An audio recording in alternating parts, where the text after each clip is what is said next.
It seems some people within our justice system want to bring the idea of political prisoners into Canada's system. Hi, I'm Brian Lilley, political columnist for the Toronto Sun. On Wednesday, Tamara, Lich, and Barber are going to start the sentencing hearings for their conviction of mischief as it relates to the Freedom Convoy. You might recall Lich and Barber were two of the organizers of the convoy that rolled into Ottawa at the end of January in 2022. It rocked the nation's capital for 3 weeks and eventually ended with the Emergencies Act being invoked, with police dragging folks off, and with Barber and Lich being charged and then eventually convicted with mischief. That's it, mischief. But the Crown in this case has put forward sentencing recommendations of 7 years for Lich and 8 years for Barber. If you didn't think that this was already a politically motivated prosecution, well, think again.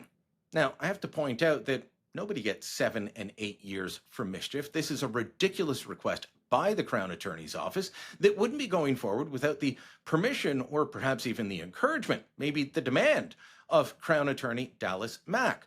He's not the lead on this case, but this wouldn't happen without his approval, which makes this even more politicized. It drags the system of justice into disrepute when you put forward recommendations like this.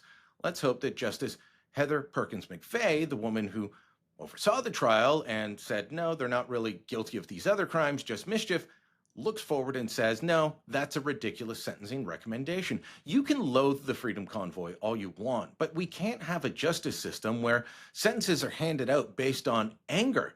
Now, look, I get angry at some of these sentences that are handed out for heinous crimes, and they're lighter than this. Are we really going to start sentencing people to mischief, to time in jail for multiple years with a sentence that's harsher than what we give for heinous crimes? Seems some people would like that, including the Crown Attorney in Ottawa, who perhaps should consider retirement or running for office if he wants to be this political. But Justice Perkins McVeigh needs to look at the facts, consider what is before her, and ultimately say, you know what, 49 days in jail already for Lich, a 45-day trial, 2-day sentencing hearing, and years of their lives, plus the untold cost to taxpayers of millions upon millions of dollars for this prosecution, that's probably enough. This doesn't deserve to go any further. In its time, all of us moved on. Let me know what you think. Drop a comment down below. Share this on social media. And don't forget to subscribe to our channel.